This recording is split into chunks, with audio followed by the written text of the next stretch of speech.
That's one of those like polarizing topics where you got a set of people that think that it's a scam and it doesn't work and this and that. And I've been through that. And then you got the people that have a better understanding, like you seem to, that understand the validity and value of them. Now, I will say this: BCAAs alone, you're not getting anywhere near what you need. I don't want to call it a scam, but it's not worth more than $10, if that, to buy a BCAA. Now, an EAA with your essential amino acids, where you're getting everything, especially one that includes glutamine in it, yeah, all day long.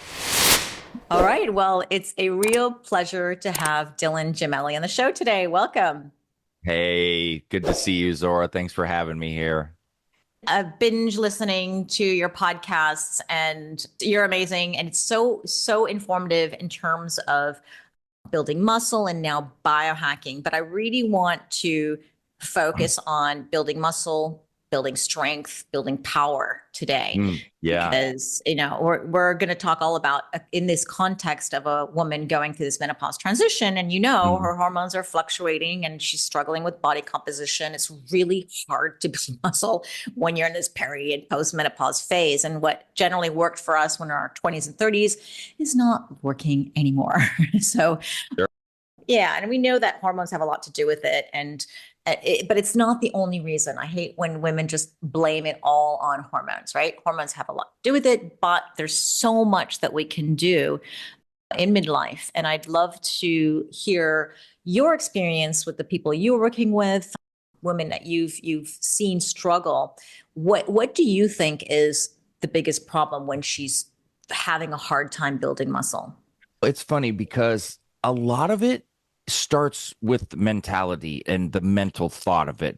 We're just we'll get to the physical part, which is the obvious. But when you go into it with a bad mental outlook, whether it be, and I run into several different things. One, the built-in crutch that you talked about, that is already a built-in excuse. We know it's there. We know it can be problematic, but it doesn't have to be as problematic as people assume or think, because they're led to believe that. And part of the problem is, and I won't go off on a tangent, a lot of things in society and life have a built-in crutch and excuse anymore. And so I despise that. And so that's the first hurdle, is the mentality part of, look, this is inevitable, and we're going to address how to fix it, but you have to have your mind right. Now, there is the stress of, oh, I don't want to, and women tend to do this more than men. I'm scared to get too big or too bulky.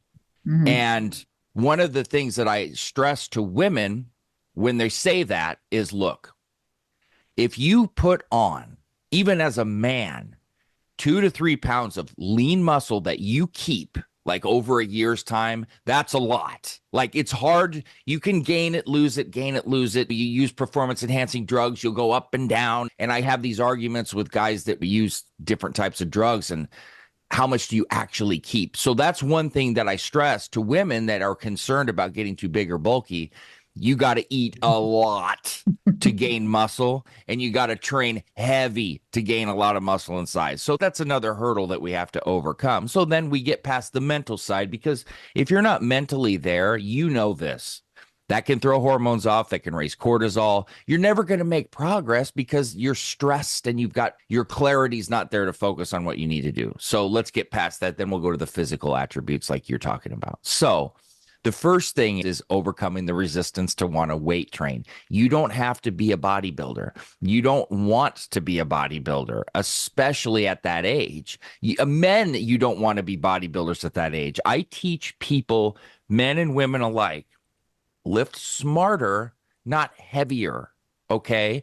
There's a smart way to go about it, where I have learned now. And one of the reasons, I'm 43, but I have gone through so much in terms of what I've abused my body with. And I've learned lighter weights, slower movements, cleaner repetitions, things like that actually are the keys to building more lean muscle. So with women, what I tend to do is, one, we look for lower weights and higher volumes. Okay.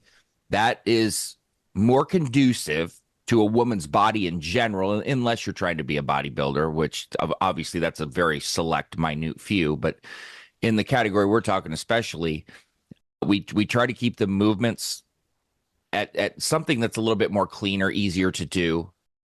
I'm not trying to get super tricky and do some of the things that you see people, awkward cable movements. And of course, you want to switch up the movements, and that's all taught to people that I coach, but clean movements, things that you can do where you don't need a lot of rest time, because I like to build muscular endurance in between sets, which is going to obviously be another form of cardio in the muscular sense. Because once again, people confuse cardio training as only running, only elliptical, only stair climbing, but you implement that into your strength training. But one of the things that I stress to so many women and men alike, we focus on the scale, but when you focus on the scale, you don't realize that lean muscle weighs more than fat, and the more lean muscle you have, the more fat you lose. So there's all of these hurdles to overcome mentally and then physically. But when I was talking to you about the lifting smarter, it's doing movements that are going to build muscle, that aren't going to put a ton of stress and strain on different parts of the body, overextending ligaments, joints, and tendons. And that's where we'll tie diet into that later on, how we can manipulate that in terms of staying healthier while you lift. But lifting smarter and understanding you're not going to turn into a mass monster from lifting weights. You said lower weight, more rep, and it's different than what we hear in our menopausal world of lift heavy shit. Just lift heavy, lower reps. Why do you say the opposite?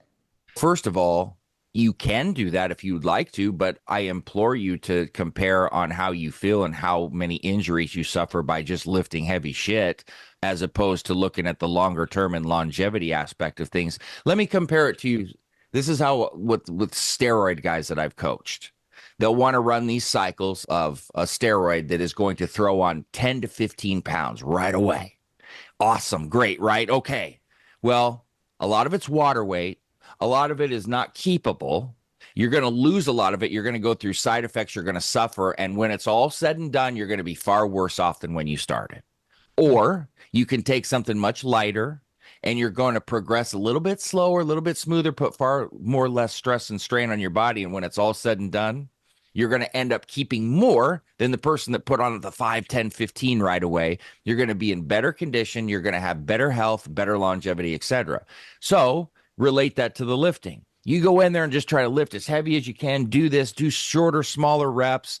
Don't take the time to work on your form, because form is not going to be there when you're just lifting heavy and you're struggling and straining. You're going to do half-ass reps in the best polite way I can put it. And the stress that you put on joints, ligaments, and tendons, especially as you get older, it's going to cause so much muscle degradation, and all you're going to see is this decline and then a lack of desire to go in there, because you're always going to be hurt and injured and in rehab or whatever, having to take days off. So the consistency is going to go, and you're going to be, and that leads to, okay, let's take ibuprofen, let's take this, let's take that. It's a compounding thing. I don't even recommend that to guys in their 20s and 30s, because it's a path of nothingness. Now, we could go into a hypertrophy stage, which is totally doable, and I do like that stage, and that's another option for women. And that would depend on medical history, injuries suffered, and how severe the maybe the menopause or the hormone fluctuation is. But when I train hypertrophy, which is how I train, we do 8 to 12 reps. And I'm talking 70 to 75% of your 1 rep max until failure in that range. And that is a great thing for muscle building. But you want to, as a female, you don't want to stay in that zone. You want to alternate. You want to alternate, meaning from 8 to 12 reps to different, higher, heavier, fewer reps and higher weight? Or what I would do is go 6 to 8 weeks in a hypertrophy stage, and then go 6 to 8 weeks in that higher rep, lower weight range. So you're constantly shocking your body. You're allowing your body to recover, and your body's experiencing different, because your body is very, very smart. It will immediately stop responding if you do the same thing over and over again too long. If you take people that have a Vicodin addiction, they'll take Vicodin, they'll take one and they'll be, wow. And then by the time 10 weeks of doing it, and they need 10 to fill the same kind of, so your body adapts. And then it's there's certain kinds of steroids or things that over time your body will adapt. You'll just stop gaining. You'll stop doing, you have to change things up, because your body's very smart and it adapts, and then it'll cause everything to slow down and then come to a halting, screeching stop. So, okay, that's really interesting because you would think, in my mind, I'm thinking, oh, well, most of my life up until recently, I was doing the higher reps, lower weights, and doing some Jane Fonda stuff, and then and then evidently, we have this new wave of saying that we got to lift heavier to get more muscle mass, power, and strength. So I'm wondering then, if you were to say those during those 6 to 8 weeks, and you're saying not to not do heavy weights, you're just saying to do it. Well, if you like it, fine. But if you alternate it, then you may have a better outcome without the injuries, and that's what we have to worry about as we age. Is yeah, we have a bit more wear and tear. We want to prolong the life of our knees and our joints and hips and all that. So Mm. it makes sense. But so what's happening during that higher rep, lower weight? Are we still making adaptations? Because I thought the magic and the adaptation happens when you're just really struggling with that to failure moment. So two things when we're doing that. What I'm looking for on the higher reps, one is what I brought up with the muscular endurance, but two is the quality of movement and the slow movement. So you're going to build, and I got this a lot from Dr. Mike Israetel, and which taught me a ton on my own lifting, which was stop trying to lift so heavy. And he's a beast and is full of mass, okay, and trained some of the biggest guys, and he's helped me to stop injuring myself so much. So the second thing I'm talking about is more like an eccentric movement. So when we're taking the real slow route down and focusing on the movement and the quality of the movement and the slowness of the movement. And I've seen him training guys that are like Mr. Olympia level competitors with doing the smallest, most minute weights and struggling and screaming by the time he's done with them. 10, 15, 20 pounds on lay down curls. And I was watching this and I was like, are they faking this? Like, really? So I went in and tested it all out. And I'm like, hell no, they're not faking this. Not at all. Look, verbiage is one thing and doing a completely different thing. But I assure you, especially as we get into like our 40s, 50s, 60s, and for women, even more so than men, because this, when you're going through menopause, bone degeneration is a very real thing. And it is for anybody as we age. You go try to lift too heavy for too long and just talk to me and see what happens. And you can certainly build lean muscle in hypertrophy and then higher rep, lower weight ranges. And the power and the strength will be there too. Yeah, and you certainly can add in those cycles. So let's say we're doing a 6 to 8 week cycle of the higher rep. Well, yes, throw in a couple sets of something really heavy at the end, but don't try to rely and depend on an hour-long workout of doing nothing but as heavy as you possibly can.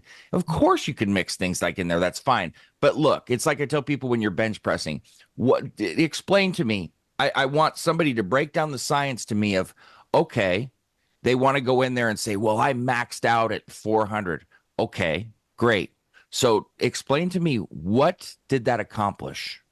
Explain to me scientifically how you benching 400 pounds one time accomplished anything aside from your ego and maybe telling some people and bragging about it. Because the risk of injury and tearing a rotator or whatever doing that, is it worth it? Aren't the muscle fibers being torn down and then you have to build them up? I mean, doesn't happen with that one max rep, you're saying, or what the risk versus the reward on trying to do. Now, it's good to try to figure out, okay, if I'm going till failure and I'm getting 12 reps, and then you can take the percentages. And what I would do is figure out, okay, so you did 12 reps. I'll do the math and say, so your 1 rep max is probably X amount. But going in and doing that is only going to cause yourself some sort of injury risk that you could easily avoid. Tearing down a muscle fiber on 1 rep is not going to do anything.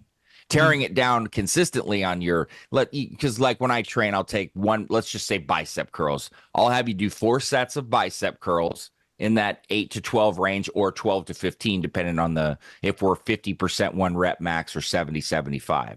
That's where you're going to get the money. You're not going to get it on 1 rep, but you're going to risk a hell of a lot for 1 rep just to say, oh, I benched 400. It's Yeah. senseless to me. And I do that with deadlifts too, on the senselessness of the cause of injury. I am a very big risk reward guy. And I will always break down, yes, you could do this, but the probability of this happening is way higher. And then what happens? Because if you get hurt and you're out 4 to 6 weeks, well, let's compare what happened when you did this and factor in your injury, or you stayed consistent and did that. And the injuries go, it's inevitable. It's inevitable either way, but it's far more inevitable trying to do way too much. And hey, people have their own methodologies. I'm far more concerned as I've gotten older. Now, I used to be the guy that was like, fuck it, let's go. But I have become a lot more conservative, a lot more caring. And because I've gotten more women that I train as I've gotten older that have come to me, and I'm more delicate. And that's my nature because I'm like a mom's boy, real close with my wife, close with my daughter. So that's how I'm wired. But I also understand the female body and the difference between a man's and the different accommodations that a female does need. Mhm. And so that's some of the things that I factor in also when I'm designing or coaching. Well, it makes perfect sense, actually. And I just was doubting if you could actually build muscle power and strength with just that. But it reminds me of an interview I did years ago with Iris Davis, and she's a bodybuilder at Yeah, 76. Yeah, you know yeah. her? Uh-huh. And when I interviewed her, she says, yeah, I do high reps, low weight. I'm like, Yeah. what? Really? Like, wow. And yeah, no particular protein powders or anything. She just like it's just There's some things that you and I will get into, I'm sure, here in the conversation that I would recommend for women, men, everybody of all ages to take for muscle building. But let me tell you something. I lived in Vegas for several years, and I point that out because a lot of bodybuilders live there now. They used to live in California, but with financial and everything, a lot of them migrated to Vegas. So I was blessed to work out with a lot of them, and you would be shocked at the Mr. Olympia guys, actual Mr. I'm not going to drop names, but guys that I've seen in there, that I've talked with, that I've interviewed, and you'll see them with these little weights in their hands doing all of these reps, and they mix it up. Of course they lift. I'm not insinuating they don't lift heavy, but I can tell you from my own personal and then the thousands of people I coached, everything I'm telling you works, or I wouldn't be sitting here spewing it, nor have all the people that come to me to coach. I'm not saying there's not multiple ways to do it. I'm saying for the longevity, for the long term, what I have found is this to be far superior. Mm.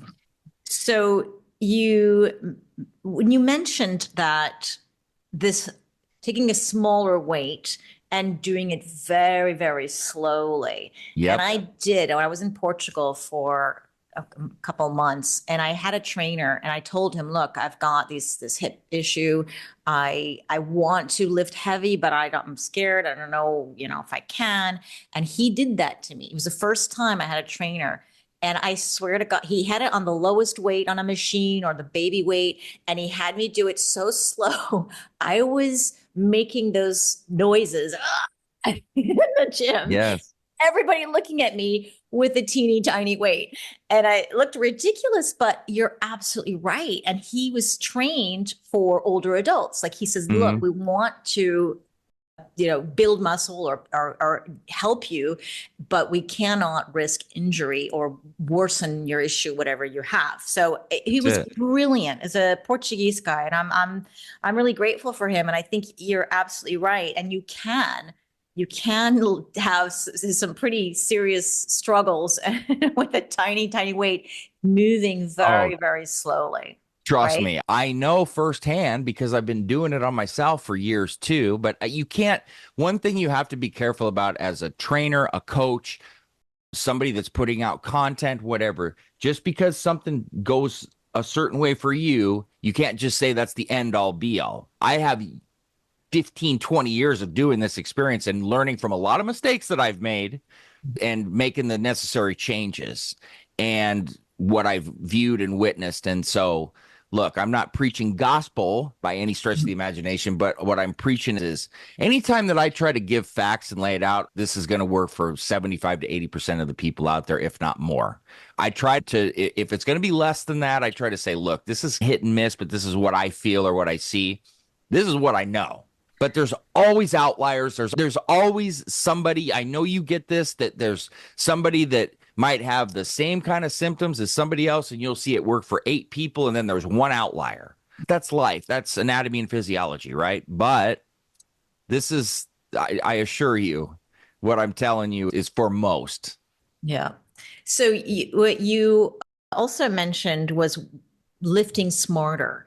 And Yes. this reminds me of when I first found out about blood flow restriction, Hmm. because it was originally Dr. Chris Gaviglio, and he has a whole podcast just on it. And I heard it. I thought, oh my gosh, why aren't we speaking about this in gerontology? Because remember, I'm a gerontologist and I'm looking at older adults, and I know we have to lift heavy. And I'm like, there's no way I'm going to get my 85-year-old father in law to lift heavy weights. There's just no way. And he could injure himself, and who knows? And he's just not interested. But he could probably slap on some blood flow restriction bands and put around the house or do something.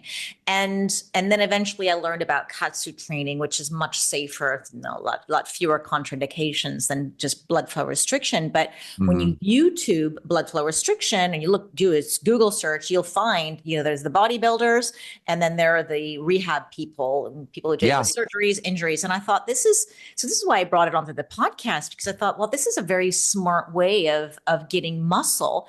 And why aren't we talking more about this for the people who do struggle building muscle? So I wanted to know what you know about blood flow restriction, and any thoughts in this bodybuilding world. I'd imagine you've probably seen it before. Oh yeah, yeah. I was telling you beforehand, I had somebody on my podcast that went way overboard on the blood flow restriction talk, but it made me look into something I wasn't well versed on, because as a trainer and as a coach, there's always something out there that you haven't seen or you've heard of, but you never looked into. And I haven't implemented this on a lot of people, but I've got colleagues and I've read and I've done enough research to have a basic understanding of what it is. Essentially, it's just like a technique, and it's applying pressure to an arm or a leg, and you're restricting blood flow during exercise. So it's going to help you heal, maybe build strength, reduce stress on joints. If you go to a physical therapist, they might use like a cuff tourniquet, some sort of wrap, and it's going to reduce blood flow to an arm or a leg or wherever you're addressing. And that can cause a buildup of metabolites in your muscles, and that can increase muscle force and growth.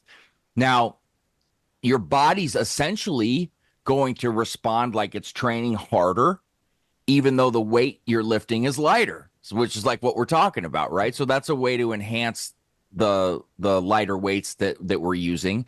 So for pain relief too, it can reduce pain relief in older patients, from what I understand. And I haven't tested that personally, but that's what I've been told and understand. And I do know that it can help with recovery from injuries. It's good for recovering from surgery faster.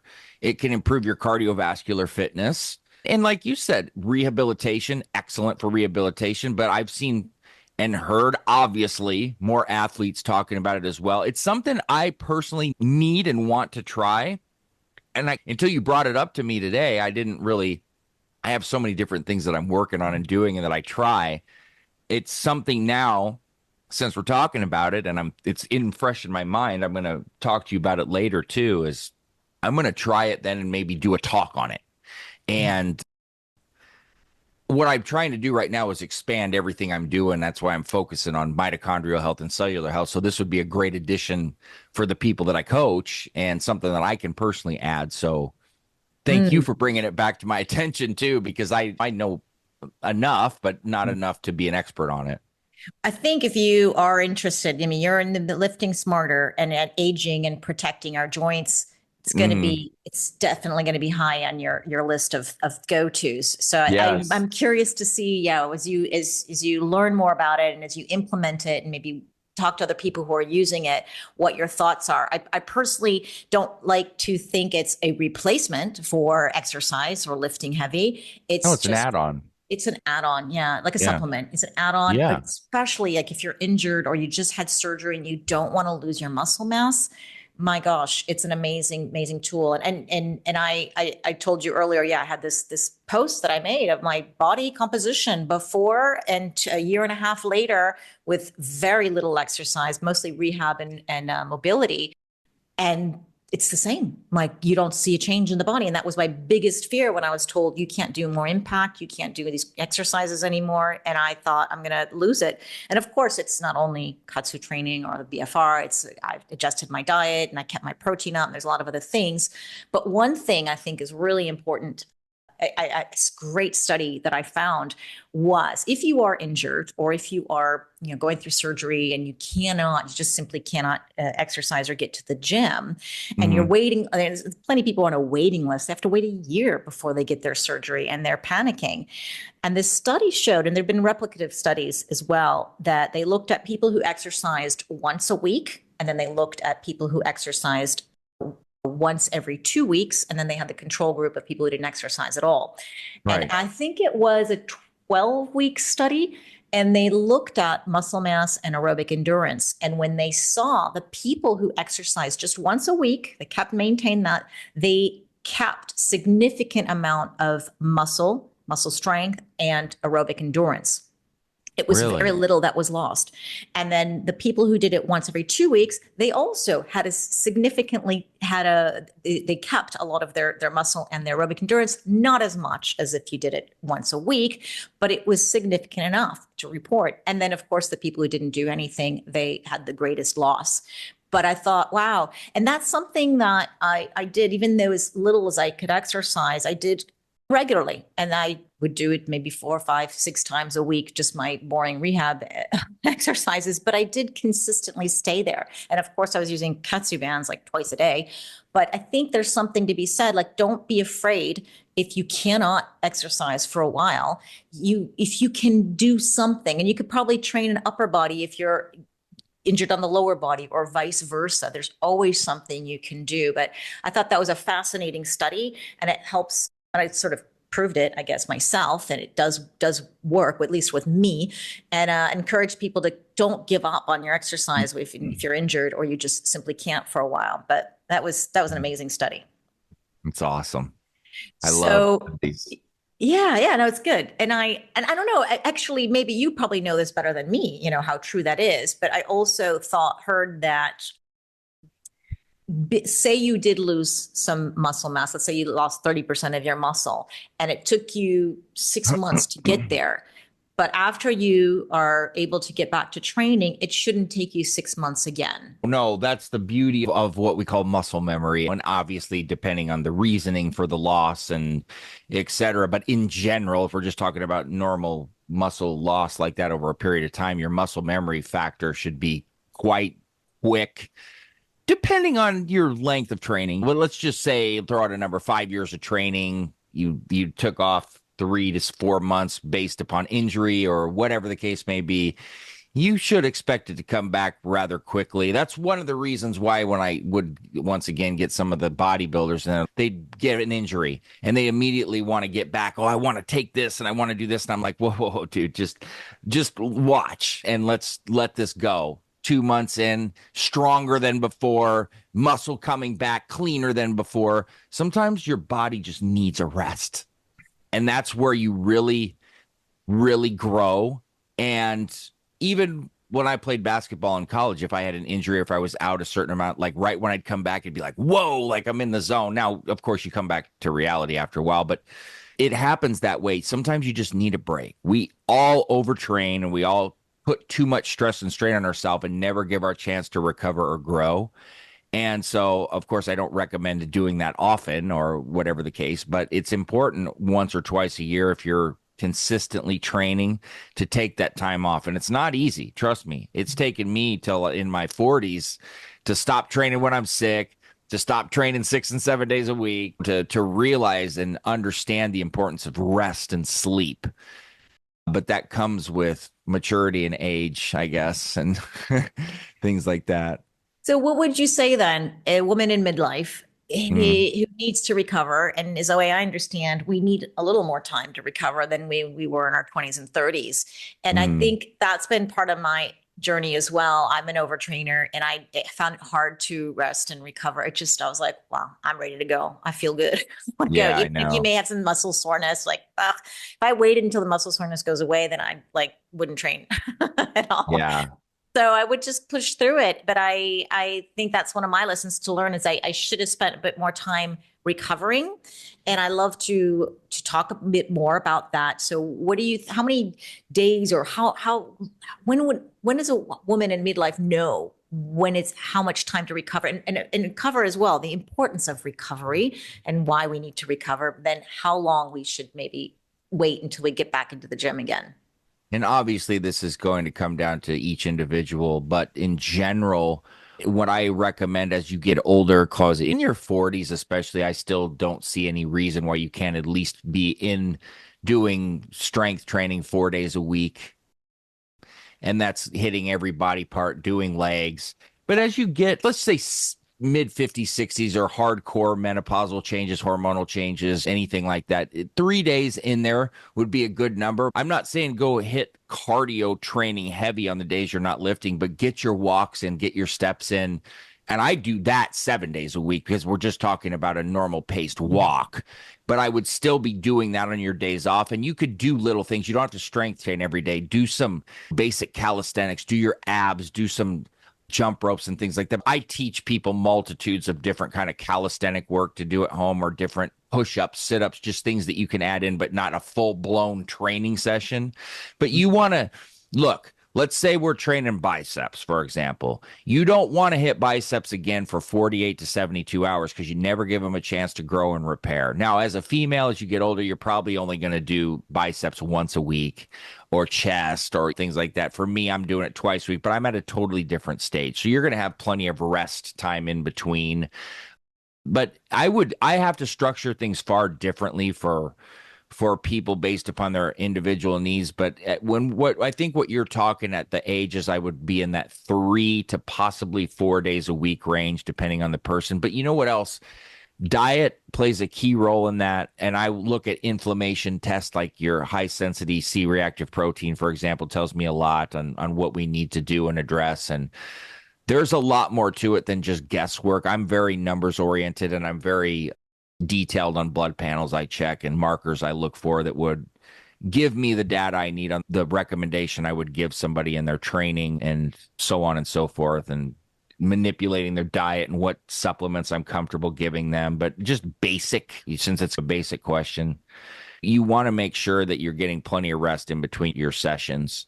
As a woman, depending on what we're structurally set up for the lifts, you might want to take a day off before you go to legs, for example, if you're doing legs pretty heavy and taking a full leg day. So let's say we did chest one day and back or something, and you got legs coming. You may want to take a day in between and just walk or something before you hit your legs. And I would, once again, base that on the person.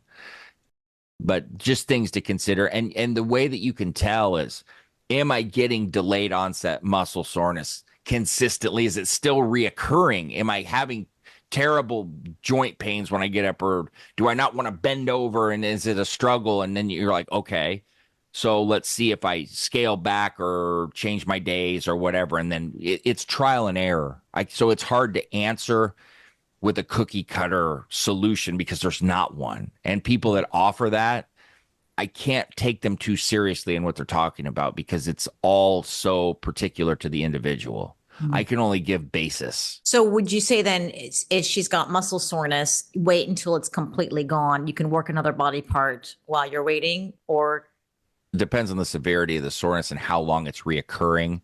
Obviously, if you haven't been training for a while and you're getting soreness, or you make a change to your training, heavier weights, your body's got to have some adaptability time, and you're going to feel soreness. But if it's reoccurring several weeks and it's not going away, there's an issue there. Let's start with scaling back on the training. If it's still there, well, then there's a different issue that we have to look at, whether it's diet or blood work related, and that's a whole nother story. So you always need to find the root of it, not just guess. So yeah, that makes sense, of course.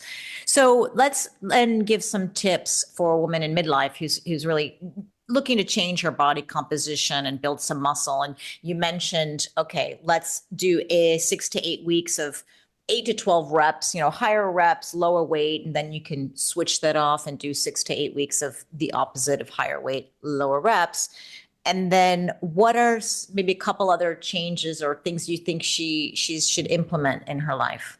Certainly, when and in those 6 to 8 weeks, you want to also alternate. For instance, I don't do bench press every single week. I'll do bench with the regular bar, then I'll do dumbbell bench, et cetera. So we're changing the exercises we're doing through that whole 6 to 8 week. You don't want to just do the same thing every single week, every time you go in. You don't want to just do lat pull downs every Wednesday because that's back day. You want to change that in there as well, along with volume, weight, et cetera. So that's one thing that we got to look at. And then it's really coming down to intensity levels. And this is just a training aspect. So diet's going to be a whole other story that we would look at. So that's got to be conducive to the goal. And one of the things, and I just talked to JJ Virgin about this the other day because she's so big on protein intake, and so am I. And one of the things that she said, which I laughed immediately, was that she gets, and because I get it too, and it's, I don't know how to get enough protein in. And people make it like it's very difficult, like it's this big, hardcore issue, and it's not difficult to get a lot of protein in. I'm a 1 pound per gram of protein guy. Some people will do 0.8. 0.8's the minimum I would do, but if we're talking about building muscle, right, and adding on lean muscle. Now, if we're talking about gaining a lot, I'm a 1.5 guy. So that's like what I do personally. But for like you or like my wife or what, my wife's about 102 on her best days. So I want her at about 100 grams of protein. But just think about this.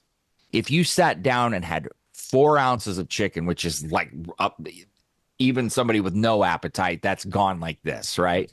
That's 120 calories. And depending on what piece of chicken you got, it's between 24 and 27 grams of protein. So if you had 8 ounces, which still is not that filling, you're already at 50, we'll say 50 minimum. 4 ounces of ground beef that's on the leaner side, 24 to 25 grams if we're talking 93.10, 93.7 meat. As you go down, the fattier piece of meat you get, the protein will go down a little bit slightly. A scoop of protein powder. Each egg that you have, 6 grams of protein. Every egg white, 3.5 grams, right? So six egg whites, you're already over 20 grams of protein. That 6 egg whites is like you're still very hungry when you're done. It's very, very easy to get 100 grams of protein, like very easy. 8 ounces of fish. You're already at, depending on the piece of fish, but let's say salmon. You're already well over in that 50, 60 range. So the protein intake, don't make it more difficult than it is. Okay. That's another one. I'm on the cautious side of carbohydrates. Everybody's different. And that's one of those things I test on person to person. I find that higher carb is more problematic for more people, depending on what they're kinds of training carbs? for. Yeah, That too, and how intense your training is, what you're training for, et cetera, and how you're timing them out, because that plays a role. But yes, complex versus simple, yes, that's another thing. I'm more on the higher fat side, that I have found that it works quite well. I'm not talking too high, but I don't like the low fat diets, which I lived by forever and realized how that's just terrible for you in so many ways. Now, I'm not saying go insane on the fat, but I'm talking good. I'm a big believer in animal proteins and fats over plant ones. I just interviewed Dr. Gundry yesterday, and we got into this, and he's really against like too many plants, and he's got a whole mindset on we're not meant to eat them. And I can't even, I don't want to try to repeat what he said verbatim. I'll wait till that comes out. But I do find that I agree, especially on the protein side of it, that the animal protein is the best. But there's good look, and not, here's another thing that I just want to say, because I've been in the supplement industry for so long. When I'll get the people that say, oh, all protein's the same, like when you go buy a powder, that is, I don't want to be an asshole about how I say that, but it is one of the most idiotic comments I've ever heard in my life. It is not even remotely close, not even close. Now, I'm privy to more information on how they're produced and everything, but just examining ingredients will tell you all you need to know on the back of those, especially like if it's grass-fed whey or all the fillers they use, etc. And that's easily ascertained by reading the label, but some people may not understand, so I give explanations and coach on that.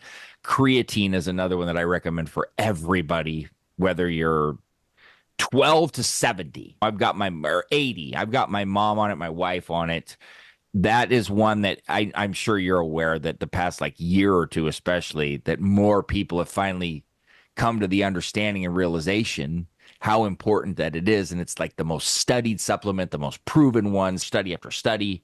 So that's one that I have done videos, I don't know if you've seen or not, on women and menopausal women using creatine, shorts and clips, and I have full-length videos coming out on the importance of that. And that's one everybody with knowledge in this field recommends now. And it wasn't always that way. It was always creatine makes you hold water and creatine's going to get you so big and this and that. When you get past the bullshit and the parroting of stuff that is so inaccurate, and you look at the studies, look at the actual use and the proper way to use it, well, then you kind of see the benefit there. You have to overcome influencers and people that parrot information and say things that they don't comprehensively know or study and things like that. But those are important things that you need to do and look at when you're trying to build muscle, especially as you get older, and stay consistent at the same time. So, okay, these are great tips. I love that you said you make it easy to say, well, 1 gram of protein per pound of weight. And that's what I say all the time because it's just easier than 0.8 and calculate and how many, like, let's just keep it simple. And I usually say desired body weight if you're trying to lose weight, for example. But you also mentioned that the whey protein is another great thing. It's so easy. Creatine. Have you heard? I'm getting some interesting information on the Level Up creatine monohydrate because as I understood, I was like, okay, creatine, like you said, very well studied, one of the most well studied. Don't need to buy anything fancy done, just get whatever you can. But I've had some of my biohacking besties talking about Level Up, and it's because they have something called, what's it called? GAA, Guanidinoacetic Acid, and it's got some, I don't know, some other ingredients in there that I'm not really sure. Trimethylglycine. I've got to research this, but since you're in this world, have you heard of it? Is it really that? So my friend Chris Gethin, he's pretty big in the space. He has his own supplement line, and he literally just sent me his because it's called Creatine is what his is called, right? Gut, like gut? GAA. So GAA. Oh, okay. Yeah. So there is something. Yeah, he has his. And so I just got it in the mail 2 days ago because he sent me all of his stuff to try. So I haven't tried it yet. So I don't have I'm not going to like front like I've actually tried it to have the experience to know whether it works or not. And I don't know a ton of it. He stressed to me the difference and the importance and wanted me to see it firsthand and try it. So I do have it ready to start. I'm going to start taking it next week. But yes, that is definitely something that's being discussed and talked about more. And it's supposed to help increase the creatine levels higher. And until I test it and try it and see like the real difference on it, I can't say. And I can't imagine that it's going to make some massive difference in terms of what you see from it. But I do find that people I respect and colleagues have talked about it and believe in it. And he's a very smart guy, and I respect him. And I tend to lean towards at least listening to guys like that I have the respect for and the trust. So I guess I'm going to leave it to, I'm not going to comment too much on it until I see firsthand what it does for me.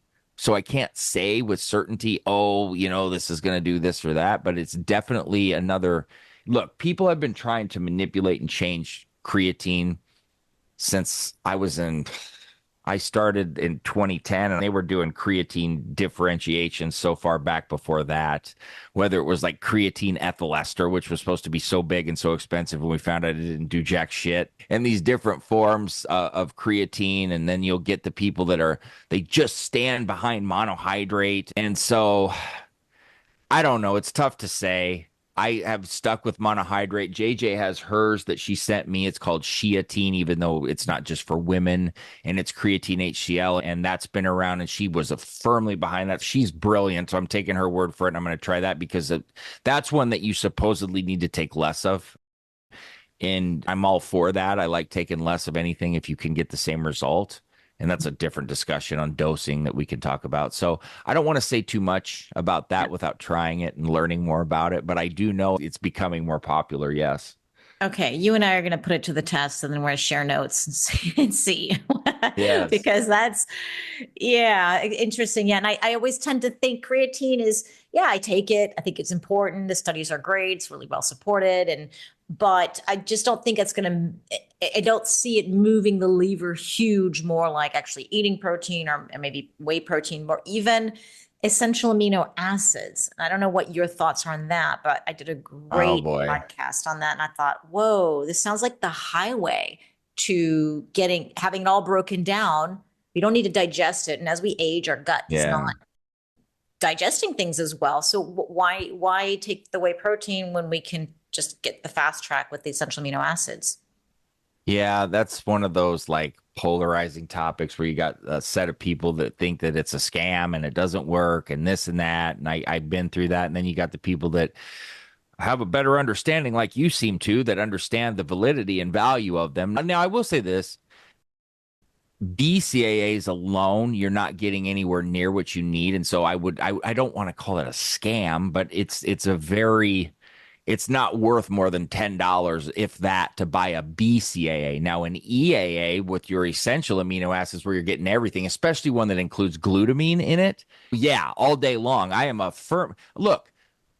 When you take whey protein, yeah, you're getting the protein that you need to help build muscle, but leucine is what's in the way, which is the deciding factor of building muscle. Well, you're getting that in the EAA. So let's say you don't want the extra calories from the protein powder, you don't digest it well, or you don't want all the shit that comes in the powder. The leucine is what you're chasing after, right? Mhm. And the EAAs in general help with recovery. And I like to take them at night too, because it helps with an overnight recovery when your repair is going on. So that's another thing that I used to, when I owned a gym, I would tell all the people that came in, take this after your workout and take it before you go to bed.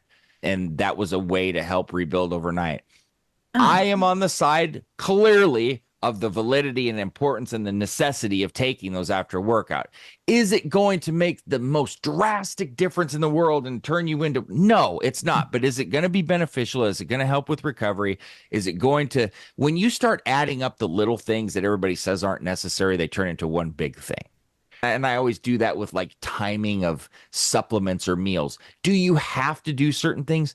No. But if you do, you're going to maximize what you can get out of it. So if you're going to take the time, spend the money, do this and that, why would you not get the maximum out of what you're doing? because you're lazy. You don't want to do it. Exactly. Exactly. Because everybody wants a shortcut, and a shortcut leads to a longer road. Yeah. Yeah, I know. It's a pain in the butt sometimes, but it is it's worth it. It's definitely worth it. I think if you see a change, if you see a difference, then you want to optimize, then you're more motivated to do it. And if you don't, it's just too easy to stop, or and sometimes I just say, well, taking essential amino acids or eating your protein anytime is better than not eating your protein. Just do it. Just pack it in. We have so much. I can't believe the time has flown by, and I have a billion and one questions. I want to get into SARMs and peptides, and we got like 10 minutes. So we're gonna have to kind of blow through this. Because SARMs has been your jam for a long time. Why don't you Yeah. explain what that is and how if they're different than steroids, or it's not, I'm not on it, so I need to learn myself. Yeah, so that's kind of how I got started in the YouTube space and got known for, was I had the discovery of SARMs before anybody was really talking about. I certainly didn't find them or create them, but no one was talking about them. And it got Mhm. thrown into my lap on accident. And then when I used them, and it was like, whoa. Now things have certainly gotten a lot different. So I'll try to keep it short and as simple as I can, but I have to get into a little science so you can understand it. So in short, SARMs, selective androgen receptor modulator. Okay.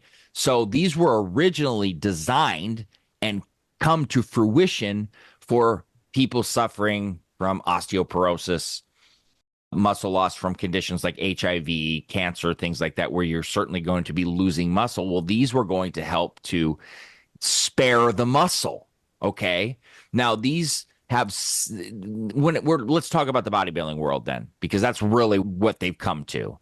They have similar properties, anabolic properties to anabolic steroids, but with reduced androgenic properties. So that's like things that produce male characteristics, right? So just a quick example. The androgen receptor is activated when you bind androgens like testosterone, but steroids, they bind to androgen receptors in tissues all over your body. Well, the key with SARMs is we're talking selective. So that's in selective tissue. So one of the main ones is prostate, right? So testosterone can be a big problem for prostate, but you're not going to have that worry with SARMs. So like in a medical setting, it can be really useful for, like I said, stimulating specific tissue growth like muscle and bone, like when I said about osteoporosis, and you can avoid unwanted side effects, like I said about the prostate or the liver, supposedly, and I'll get into that. Part of the problem is over time, and that's where I bring in the liver, is that SARMs have evolved so much that now newer ones like S23, LGD 3303, YK11, I would really group these in steroids with the types of side effects that they have. But early on, the early ones, I was such a proponent on because you're getting such big results and you're cutting the side effects down pretty much in half.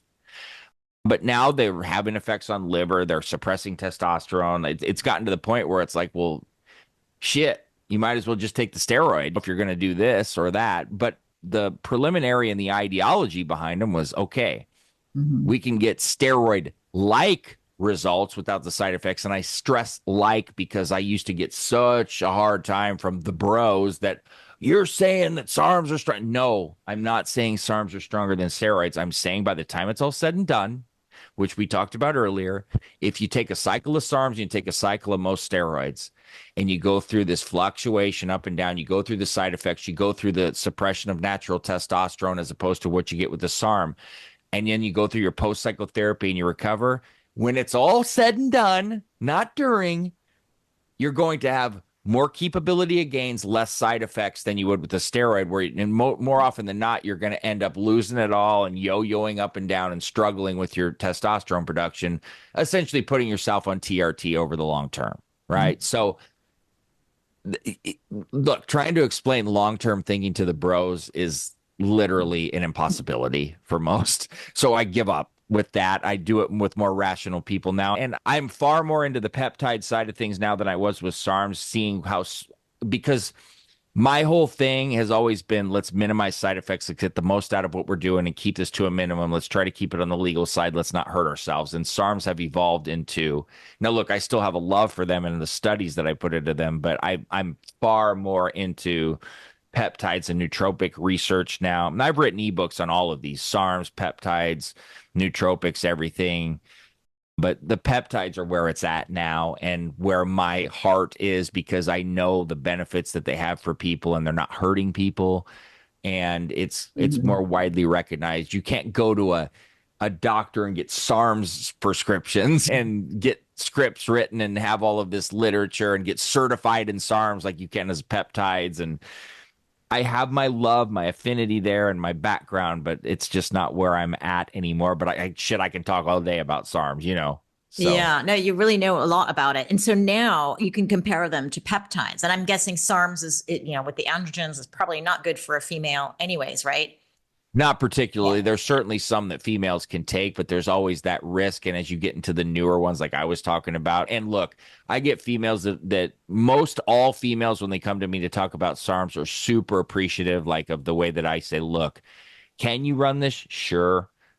Is the probability of virilization, for example, which virilization is obtaining male attributes, deeper voice, hair growth, all of that. Is it possible? Sure. When some of these, for instance, Osterin, which is MK2866, it's one of the lighter ones in terms of side effects. Women do extremely well in it, but the problem is, and I told Dr. Amy about this and she caught a laugh, but it's a fact, is aside from the menstrual disruptions, it can cause an enlarged clitoris, which can be uncomfortable for a lot of women and be a problem. And we laugh, but it's something that I've discussed with women that it's very uncomfortable for some. Love it, to each their own. It's not my place to say, but the menstrual disruption is very real. And if a woman in her 20s is having that going on, especially, it's not ideal. And that's just one example. And that's on a lighter one. Yeah. There's some that are grouped with SARMs that aren't technically SARMs, that are non-hormonal, like your GW 501516, your SR 9009. They're sold as SARMs, grouped as SARMs. They're not scientifically or technically SARMs. They have a whole nother method of action and they do different things. But in general, there's some women can take for sure. But in totality, there's definitely more awareness that needs to be had with them as opposed to peptides, where you're looking at pretty minimal worry. You're not going to have any male attributes or anything like that. The things that would hold true for men are going to be pretty similar for women.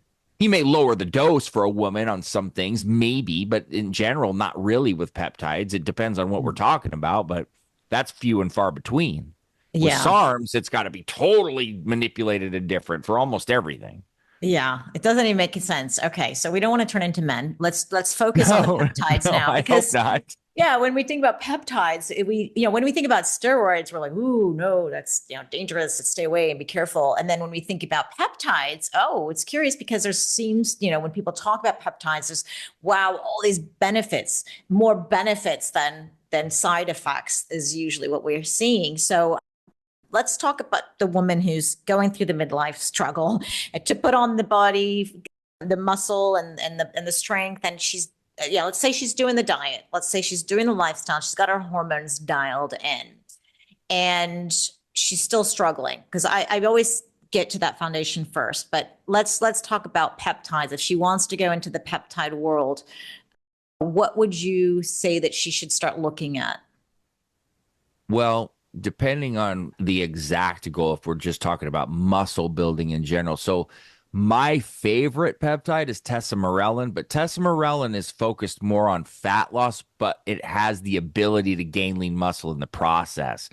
And sometimes in menopause, you can find a struggle to lose weight. But if we're not having that issue and we're strictly focused on muscle mass, look, you're not going to take peptides and build tons of muscle on them, but you certainly can add some with an ipamorelin and a CJC 1295 combo. That's a really good combo that it is very well tolerated. And my only issue that I have ever had with certain peptides is that you have to inject them multiple times a day, some of them, and the ones we're talking about, and then the meal timing where they need to be fasted. And if you're having carbs around them or something like that, it can totally ruin the efficacy of the peptide, which we'd have to get into each individual ones. We certainly don't have time for that. But those would be the two that I would be looking at as a woman. The tesamorelin is, like I said, my favorite because it does a multitude of things. It's like recomposition. Recomposition is the ability to add lean muscle while keeping your body fat the same or reducing it. And tesamorelin's strong for fat loss, but I love the muscle sparing capabilities and the ability to put on lean muscle while using it. And look, diet plays a role in that. You want to increase your calories, take tesamorelin, make sure you're losing fat in the process and still gaining lean muscle. Diet accommodates all. You can take every steroid, peptide, SARM under the sun. It doesn't matter if your diet sucks or if it's off. It doesn't not conducive to the goal. Mm-hmm.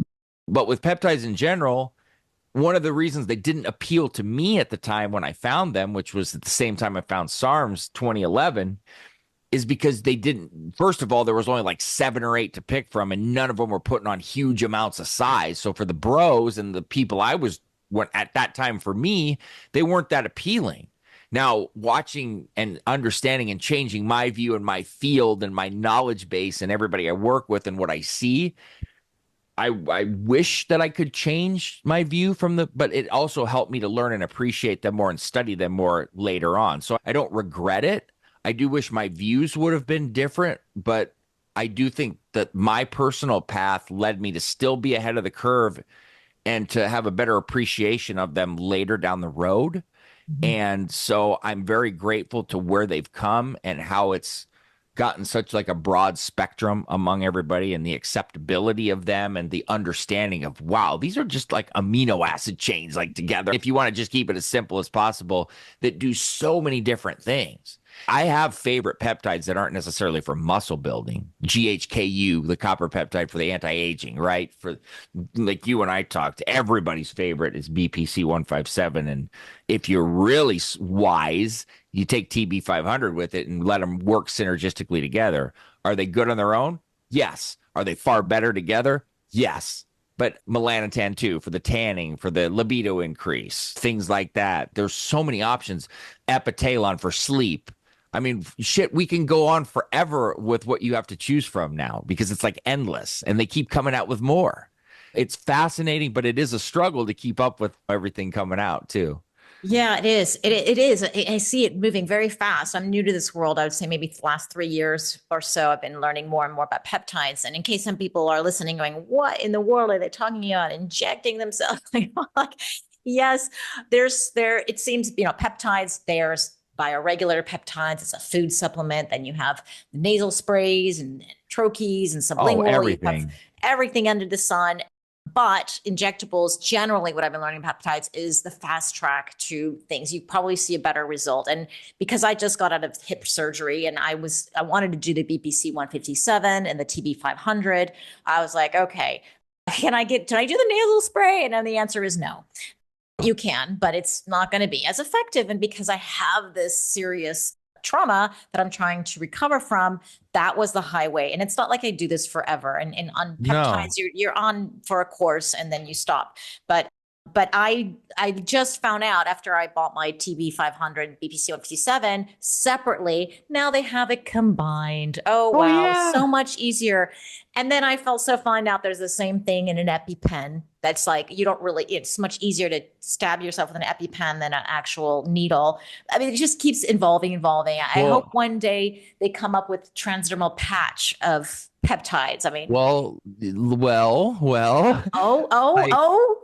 so for instance, the BPC 157 TB 500, I use a gel. I love the gel. That's what I Yeah. use, and it is awesome. Now, the place that I always do my work with, recommend, etc., they have come up with like SARMs gels. They have certain like BPC capsules. They have semaglutide tablet. Like they do real compounding and real like progressive work here on coming up with new ways they're trying to work. So when I went to A4M, there was a whole session I sat in on transdermal peptides and them working on creating them and making them work, testing for years now on them. Trust me when I tell you, there's far more concepts on the horizon that are coming out. But I use GHKU cream on my face. I use the BPC 157 TB 500, one pump on the injured area. I even gave it to my mom to use because she's arthritis and everything. There's a lot of things on the horizon that are coming. But I stress this. The injectable is always going to be the best method of delivery. Same with TRT, same with whatever. I will always stand by that. Mhm. Somebody's going to have to really prove me wrong over years and years and years and years of study. However, these are very efficient and definitely work. Yeah. Amazing. A4M, just in case people are not sure what that is an anti-aging medicine conference every year that's being held, and they have brilliant doctors, and you always learn the latest and the greatest, and that's why you go That's to these right. things.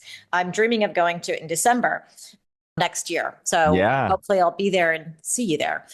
Yes, I'm gonna definitely. have to let you go, but there's Yeah, two things I want to ask you before, because gosh, we've gone over time like I always do. that's okay. uh, so you mentioned where you get your peptides. Can you share that? Yeah, absolutely. It's called Umbrella Labs. It's Umbrella Labs. I've known the owner now for, I don't know, 5, 6 years. He has an actual real facility with heavy machinery and like real production, the best care of everything. It's like a premium product. You get a certificate of authenticity with everything you buy. It's all like glass bottles, really high-end labeling. It's as good as you can possibly find. And look, I have been through so many damn companies over the years and worked with people, and this is the first one long term that I've seen that is totally legit. And you can use my just Gemelli on there as a coupon code that'll save you on your order on that too. It's just my last name, just Gemelli, very simple. Okay, wait. So I did hear on your podcast with Dr. Amy Horniman, that we have to be very careful where we buy our peptides. Oh 'Cause yeah, there's a lot of, can you briefly tell us like, we get how we not to get oh scammed? yeah. Oh, you see the scowl on my face when you bring that up. It's because I get so frustrated with what I know. So, for instance, I get so irate with this. When you go look up things online, what you're going to do is you'll get flooded with these fake review sites. And what I found is this isn't just in SARMs and peptides. It's like in everything we buy, like on Christmas and everything that I research. You'll notice that you'll see these review sites and they'll be structured the same. They'll have these tricky names and make it look like they're coming from all these things, and it'll be the same places over and over and over again. The people with the big money and the big dollars, they put out all this trick marketing and it's all bullshit. They direct you to the same sites. What happens is the people that either create these sites call the companies, offer them money to, oh, we'll put you on the site if you pay X amount, and we know how to do the SEO and rank it. And if you ever look at these articles and scroll to the very bottom, you can see it'll say it's on Muscle and Fitness. It's not on Muscle and Fitness. It's an ad that's put in there. So they do all this scammy work. And these places, they'll steal. I've seen people that steal data. They put who knows what into what you're getting. They don't test their products. It's not even that they have malice. They just get their raws from China, wherever, and just sell it. Don't test it. Or they make stuff at home. There's companies that just make shit in their house. You don't know how sanitary it is. You don't know what you're getting. There's a lot. I'm not going to name names. I don't do that. I just don't do that. I don't believe in that. I will just tell you who I recommend and what to look for to be careful for. When you see the same things and you see the trick things, there's a reason people do that. And I can't imagine it's a good one. Yeah. Okay, good. You guys don't get your peptides, these scammy websites. Just go directly to what's recommended by people who know. And that's why I ask you and all my other peptide experts, where do you buy your peptides? Yeah. So thank you, Dylan. Absolutely. I'm going to share everybody. I'll in the show notes. I'm going to have the link. I'm going to have notes, the umbrellalabs.is with your code. I'm going to have your podcast. Everybody should be dialing into if they're interested in biohacking, and then your Instagram, Facebook, and all your social media. I'll have that. It's all usually Dylan Gemelli somewhere in there. And Yep. Before I let you go, what is your one takeaway for women in midlife who are looking to improve her body composition? Don't get discouraged. Don't ever get discouraged. Don't ever think that you can't, because you absolutely can. It's just figuring out and learning your body, what's going on with it, and taking the time to get to the core of any problem that you're having. Don't listen to somebody telling you that this is just what it is, because that's not just what it is. It's not for anybody. There's always a solution somehow, some way to fix something or improve something. I'm not saying that if you have some sort of deathly ill, only 3 months to live, that I can guarantee you're going to fix that. But what I'm saying is, in a general condition or whatever the case may be, there's always a way to improve that. And it all starts mentally. It all starts there. And then it progresses into diet and training and everything else. But just don't feed in to, oh, this is it, and that's what it is, because it's not. It's just not. It's just not true. Yes, I love it. Thank you so much, Dylan. I had such a good time. And thank Me you, too. everyone who's made it to the end. And I hope everyone has a good night, good morning, good evening, wherever they are. Take care, Dylan. Thank you.